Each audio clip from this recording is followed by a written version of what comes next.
తీసుకునే మళ్ళీ అంత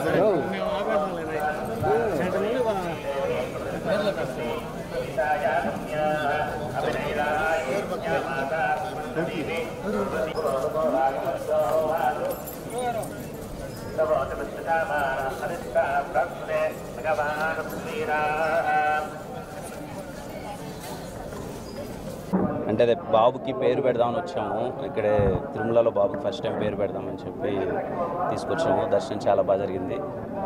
థ్యాంక్ యూ. మూవీస్ అవుతున్నాయి అన్న. కే ర్యాంప్ అవుతుంది, చెన్నై లవ్ స్టోరీ అవుతుంది. ఈ మంత్ సెకండ్ వీక్లో ఇంకొక సినిమా ఓపెనింగ్ ఉందన్న. థ్యాంక్ యూ అన్న. అండ్ పేరు పెట్టడం చాలా హ్యాపీగా అనిపించింది. ఇక్కడి నుంచే అనౌన్స్ చేస్తున్నాం పేరు, తిరుమల నుంచే. పేరు హను అబ్బవరం పెట్టాము. అంటే హనుమాన్ జయంతి రోజు పుట్టాడు. ఆంజనేయ స్వామి అంటే బాగా కొంచెం, అందుకనే హను అని పెట్టాను. మీ అందరి ఆశీర్వాదం ఉండాలి. పేరు హను అబ్బవరం. Thank you.